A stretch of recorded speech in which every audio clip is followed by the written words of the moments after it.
अस्सलाम वालेकुम स्टूडेंट्स जी। अब इस चैप्टर का लास्ट लेक्चर जो कि है तो टॉपिक है हमारा रिपल टैंक और उसके सब टॉपिक्स हैं रिफ्लेक्शन ऑफ वेव्स और डिफ्रैक्शन ऑफ वेव्स और रिफ्रैक्शन ऑफ वेव्स। सबसे पहले हम रिफ्लेक्शन ऑफ वेव्स की बात करते हैं। रिपल टैंक के ज़रिए रिपल टैंक को यूज़ करते हुए हम रिफ्लेक्शन ऑफ वेव्स का मुशाहिदा जो है वो कर सकते हैं। पहले नंबर पे इसकी डेफिनेशन को डिस्कस करते हैं जो बुक में है, जिस तरह से वो भी मैं आपको दिखा देता हूँ। बुक में इस तरह से पहले इसकी डिटेल है और उसके बाद ये इसकी डेफिनेशन है।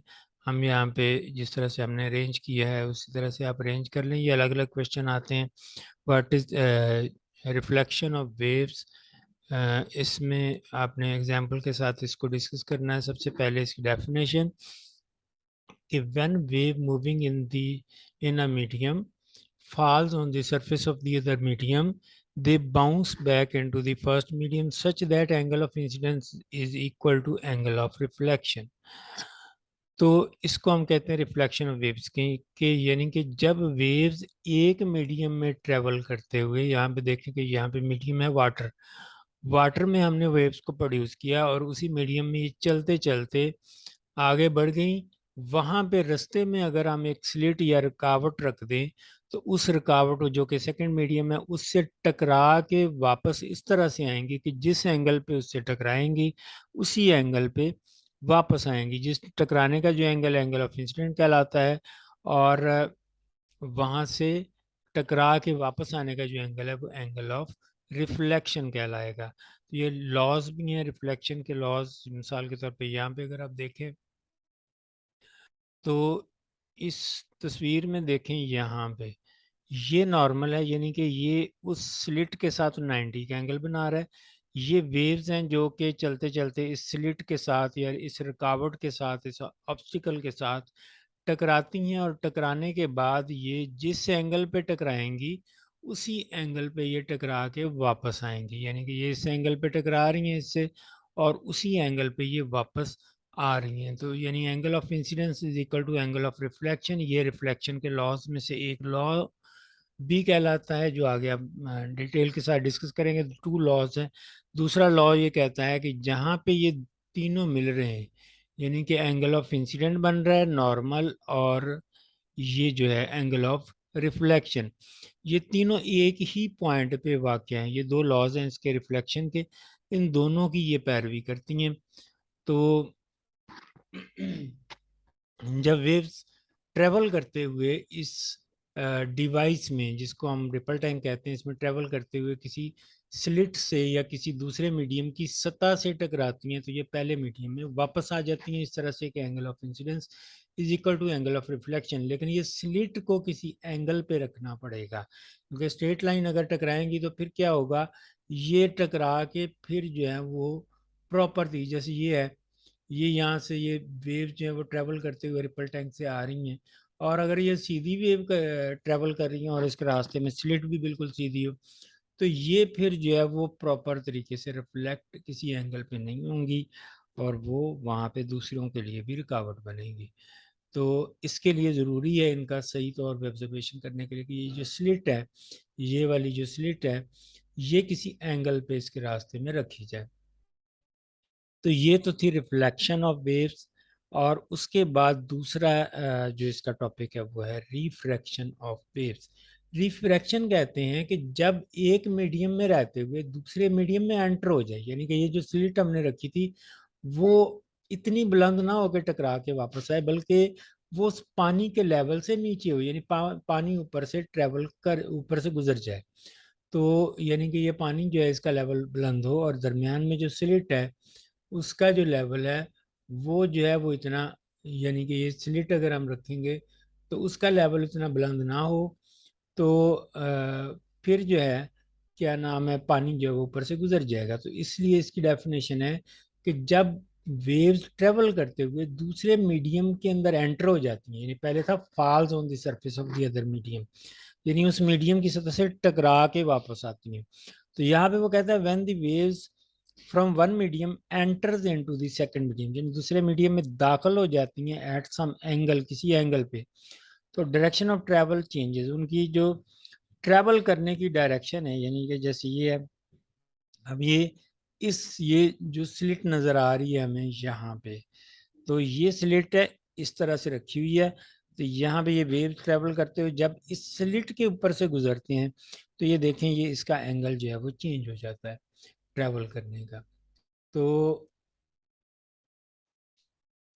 इस तरह से, यानी कि इसको हम कहते हैं, ये जो फिनोमिना है कि ट्रैवल करते हुए उसकी डायरेक्शन जो है वो ट्रैवल करने की वो चेंज हो जाए, इसको हम कहते हैं refraction of waves. The speed of the waves in water depends on the depth of water. गहराई जितनी ज़्यादा होगी स्पीड भी इसकी ज़्यादा होगी। और दरमियान में अगर हम रुकावट इस तरह से रखते हैं कि जो, यानी कि वो पानी की गहराई से कम गहरी हो, तो वो रुकावट जैसे जैसे इसमें से इसके पास वेव आएंगी तो रुकावट के ऊपर से गुजरते हुए दूसरे मीडियम, उस मीडियम के ऊपर से गुजरते हुए आगे मूव कर जाएंगी। तो ये फिनोमेना जो है ये रिफ्रैक्शन ऑफ वेव्स कहलाता है। तो तीसरा जो है फिनोमेना इसमें हम पढ़ेंगे वो है डिफ्रैक्शन ऑफ वेव्स।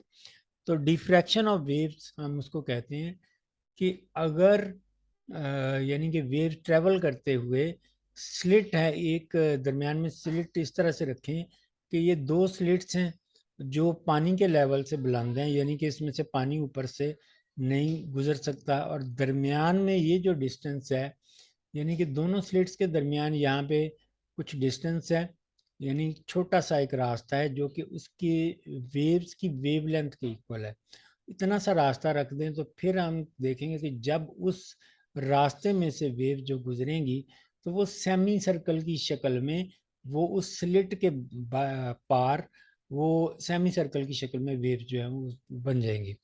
तो ये जो वेव्स का मुड़ना है, इसके बिल्कुल ऑब्स्टिकल के किनारों के साथ साथ उसका जो मुड़ना है, ये बेसिकली डिफ्रैक्शन ऑफ वेव्स कहलाता है, यानी bending and spreading of the waves around the sharp edges of the corners of the obstacle. इस ऑब्स्टिकल के कॉर्नर्स या सिट के कॉर्नर्स के साथ सेमी सर्कल की शक्ल में इनका ये जो मुड़ जाना है, बेंड हो जाना है, इसको हम कहते हैं डिफ्रैक्शन। तो ये हमारा लास्ट टॉपिक था। इसके साथ साथ हम इसके ऑब्जेक्टिव भी करेंगे। ऑब्जेक्टिव को अगर हम देखें, इसके एमसीक्यूज जो हैं इस चैप्टर के, अगर उनको हम देखें तो उनके यहाँ पे आंसर डिस्कस कर लेते हैं। तो स्टूडेंट्स, पहला एमसीक्यू है, इसमें वो कह रहा है कि the following in an example of simple which of the following is example of simple harmonic motion। तो इसमें the motion of simple pendulum, ये इसकी एग्जांपल है सिंपल हार्मोनिक मोशन की, जिसको हमने इस लेसन में भी पढ़ा है। दूसरे नंबर पे वो कह रहा है if the mass of the bob of the pendulum is increased by a factor of 3, यानी the period of the pendulum in the motion uh, in the motion will, इसका टाइम पीरियड जो होगा वो होगा रिमेन द सेम, यानी कि ये same रहेगा। ये वाला इसका आंसर होगा।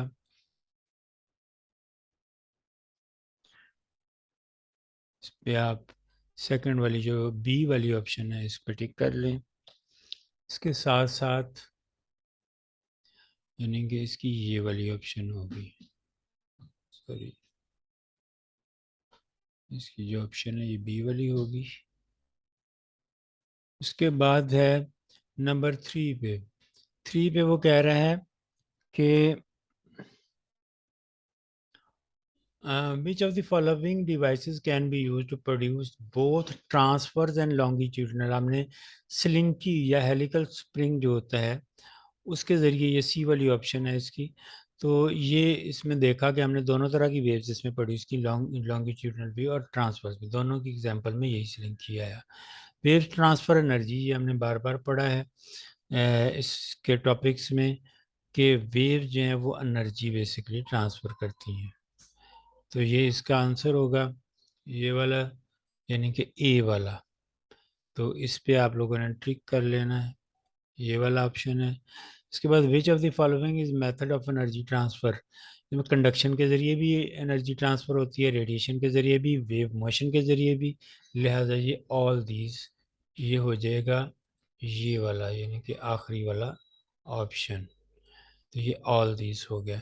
उसके बाद number 16, vacuum the electromagnetic waves have the same speed, vacuum में स्पीड इसकी चेंज नहीं होती, बाकी जो है वो फ्रीक्वेंसी, वेवलेंथ वगैरह, एम्पलीट्यूड वगैरह चेंज हो सकता है। तो सातवां इसमें एक ये न्यूमेरिकल है, इसको आप सॉल्व करके देखिएगा, इसका आंसर जो आएगा वो आएगा बी। सातवें का आंसर है बी, यानी 60 सेंटीमीटर, ये वाला इसका ऑप्शन है,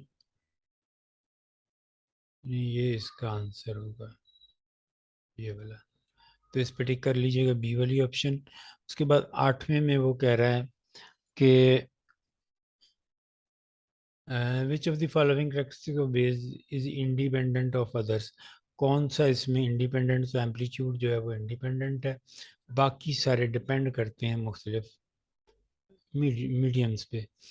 तो relationship between v f and lambda, v is equal to f lambda, कहाँ पे लिखा हुआ है, ये बी वाली ऑप्शन है, इसको आप टिक कर लीजिएगा, ये v is equal to f lambda, ये क्वेश्चन आप लोगों ने पढ़ी है। तो ये इसकी सारी ऑप्शन थी, इस पे निशान लगा लीजिएगा। इसके साथ ही हमारा चैप्टर एंड हुआ, और अगले चैप्टर से पहले हम आपको बताएंगे कि ये जो नोट्स मैं आपको दिखा रहा हूँ, और जैसे ये उस्मान साइंस एकेडमी के नाम से हम लोग सारे रीअरेंज करते जा रहे हैं। तो ये बेसिकली आप लोग कैसे रीअरेंज कर सकते हैं, कैसे फाइल डाउनलोड करनी है सॉफ्ट कॉपी में, और पीडीएफ में ही हो जाएगी, और पीडीएफ में ही आप कॉपी पेस्ट आराम से कर सकते हैं। इवन कि ये जो इमेजेस मैंने लगाई हैं यहाँ पे, ये भी वहीं से कॉपी करके तो मैंने लगाई हैं। तो इसलिए जो है इस आप लोग भी इस तरह से अरेंज कर लें, ताकि आप रजिस्टर लिख लिख कर रजिस्टर बनने से बेहतर है कि आप लोग इस तरह से बुक ना, इसमें कोई मिस्टेक होगी और ये बिल्कुल आपके बेहतरीन नोट्स तैयार हो जाएंगे। क्योंकि बुक जो है वो सबसे बेस्ट, जो टेक्स्ट बुक है वो सबसे बेस्ट नोट्स है। चलें जी, नेक्स्ट लेक्चर के लिए अल्लाह हाफिज़।